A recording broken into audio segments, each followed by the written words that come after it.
daily do.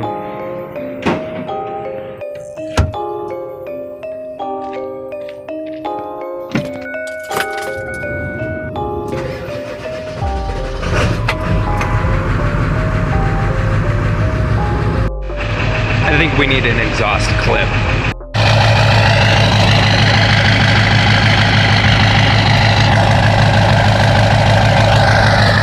Oh man, my neighbors probably hate me.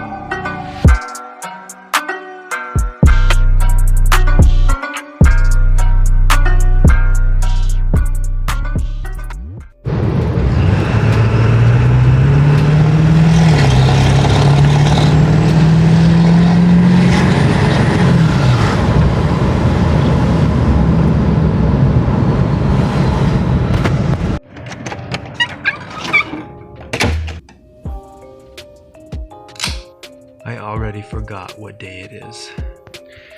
But anyway, welcome to the next shop vlog. Today we're not going to be working on any cars. We're going to be making one of these. So this is my personal one. This is the one me and my wife use. Basically what it is, it's just a key holder. Normally you'd probably mount one of these on the wall, but I drilled some holes in the wood and stuck these valves in there, because we can't put any holes in the walls where we're at. So that holds it up. You just hang your keys on one of these, and it's kind of cool, yeah. The reason I want to make one of these today is because in our waiting room, which is in there, there's a space to put a shelf if I wanted to. And I was thinking about making a couple of these things and putting them in there on a shelf and seeing if anyone wanted to buy them, because they're really kind of cool. Maybe it's just me, but I guess we'll just find out. So we're gonna need this countersink bit, that guy, the drill bits, and one of my many markers. So on this one, it looks like I put them about 2 inches apart. And this works. It's great for keys. The only thing is at 2 inches, it's just barely not long enough that when you have one key here, it sort of clashes with the other key when you try to grab it. So I'm gonna put them a little bit further apart than that on this one.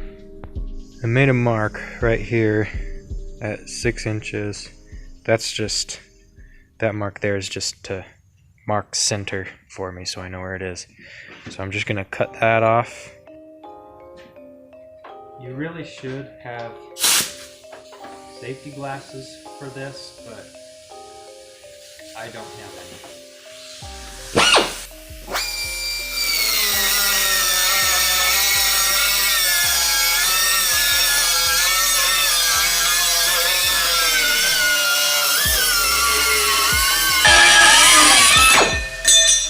After you cut it, it'll kind of have some rough edges.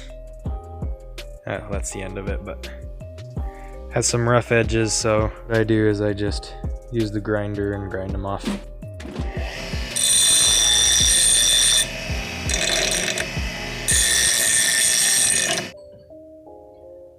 After you take it to the grinder, you're going to want to use one of these.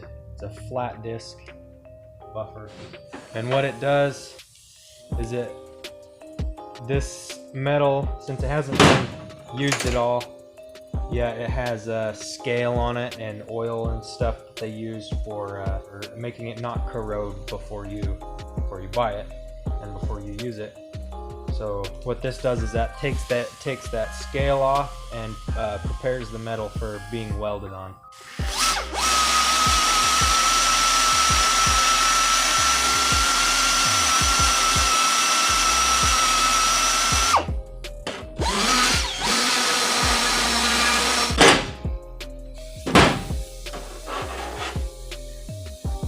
You should also wear safety glasses when you're doing that, but we're not going to talk about it.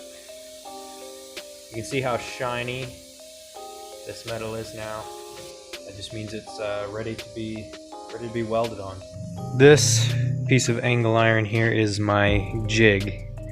This really isn't any kind of specific angle that this is at, but what I do is I have these 3 spark plugs pulled out, and I'll put them in here and I'll hold them in with a C-clamp so I can cut these at the right angle for making them kind of go up instead of just straight out.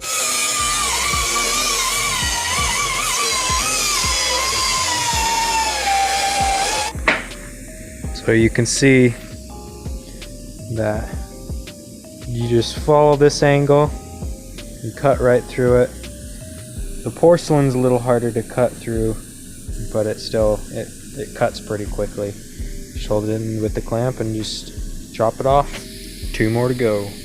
I'm gonna start by welding 1 on the edge, 1 on that edge, and then I'll find the middle and weld 1 in the middle.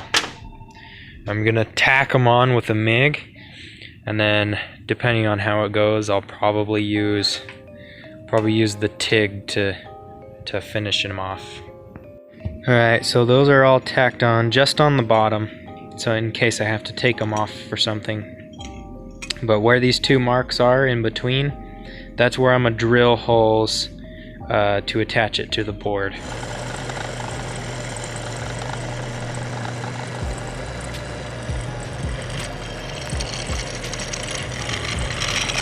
So you can see that I used the buffer to buff off the little things on where I drilled the holes. Next thing we have to do is these screws that I use have a countersink on them. So I have to use this to make them stay flush with the metal when they're put in.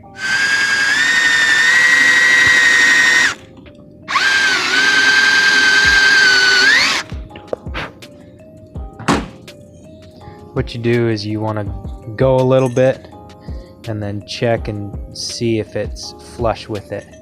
It's not yet, so it's got a little ways to go. Now that those are all countersinked, I'm going to weld these spark plugs on the rest of the way while I make sure that they're all straight with each other, and then we'll get a board for it.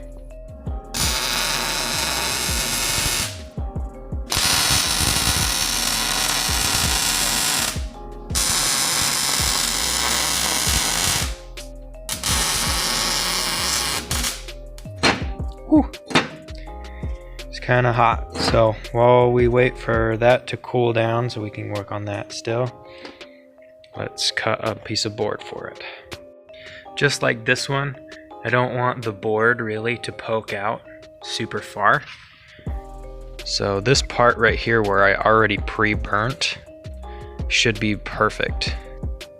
I cut both ends of this, and to make it kind of match this burnt grain, I just use a butane torch